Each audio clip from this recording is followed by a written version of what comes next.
I don't know. I have to call them at the Guinness World Record office to find out. But there wasn't any like, okay, guys, wake me up in an hour. There wasn't like, wake me up in 20 minutes. It Was there a point where you stopped feeling sleepy?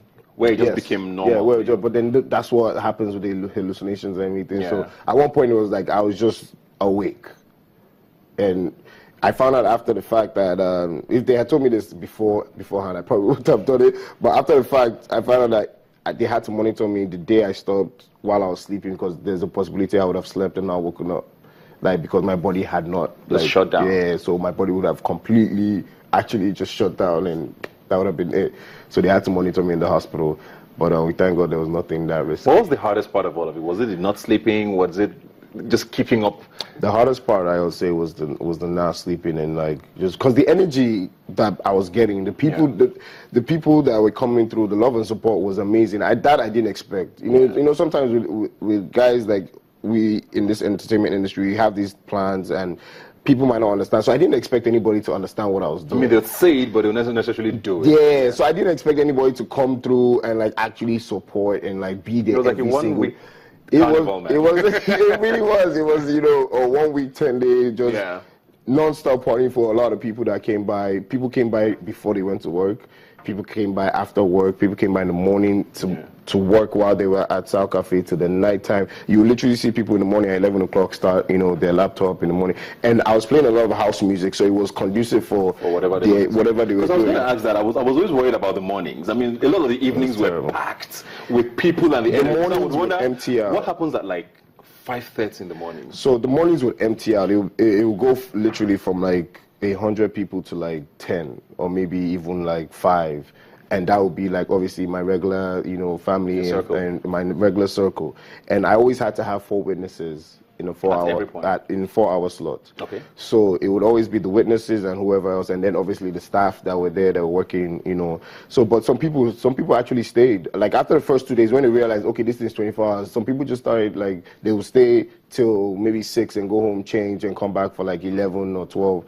And then on the weekends, people would come to South Cafe, then from there go out to the club, come back, to keep partying, and then on the weekends, on Saturdays, some people had like workout sessions while I was DJing. Some people, the guys that run the bridge, they would run, come to South, dance a little bit, and continue running. It was fantastic. It was amazing.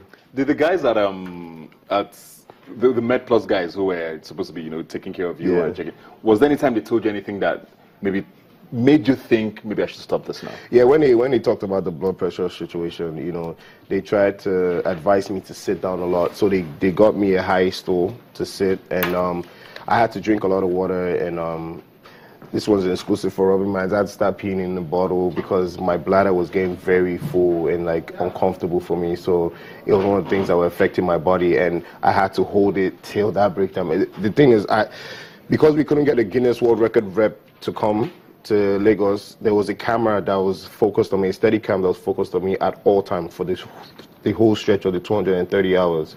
So I had to be within that camera frame at all times. I couldn't move. I couldn't leave the DJ booth to come out. So even when people didn't understand, when they wanted to take pictures and they're like, come, I'm like, I can't come to you. You have to come to me, So, and then there was a timer that was calculating the days and the time. So the timer and the timer on the camera had to be the same thing, so that way they can tell if there was any discrepancies and stuff like that.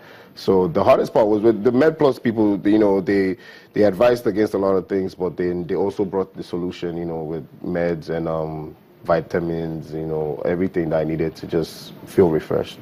Oh, it's really just all fascinating. I mean, thinking about, but okay, now day 3 was the hallucinating day. Yeah. Was that the hardest day? What day? Was there a day you wanted to just say, what? The first time it happened, when I snapped out of it, I realized when I snapped out of it that something was off because everybody was acting weird around me. So I'm looking at them like, why are you guys acting like this, And then later on, they one by one would come and have their little, let me tell you what happened sessions, and I was just like, whoa, like. I hope I didn't do anything wrong. Did I slap anybody?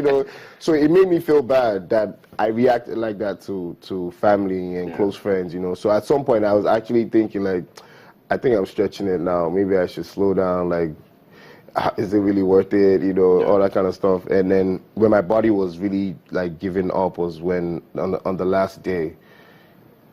it was a full debate. It was a full argument. I was trying to explain to everybody that I need to stop. I was like, guys, I need to stop. First of all, I need to pee. Second of all, I'm tired. I've broken it anyway. I said, we've broken the record, and technically we've set a record because even if it's any hour after breaking the record, it's a new record. You know, and the support was crazy because now it became their thing. So it's like, no, you can't stop. You can't. And I'm trying to explain to them my body, like, no, it's me. And exactly what you just said is what I said. It's me. No, I'm not hallucinating. Yeah. I know what I'm telling you guys. I'm awake. Understand me, it's me. I need to stop. And then we had a little incident where I had to pee, and then we had a little blood spill, and like, I came back out, and I was like, listen, I'm done. Well, that's scary. Yeah, that was. What was that? That was how it ended. My blood, when I got to the hospital, it was just the pressure on my blood. It was like it had gone through too much already throughout the whole experience. So it was. I just came out. I was like, guys, I'm done. Like, what about your feeding? What were you eating? I was eating. I didn't really have an appetite. So the first day I was good, second day I was good, but from that, the third day was so crucial. So I started eating a lot of fruits and juices and drinking juices, and after that I couldn't really eat like a full plate of food. So I'll do like 2 spoons here and then. When they noticed that, they started feeding me oatmeal. So I could do anything behind the DJ booth, you know. Even it, like I said, I had to pee in bottles at some point, so I could literally do anything as long as I was behind the DJ booth and the music did not stop.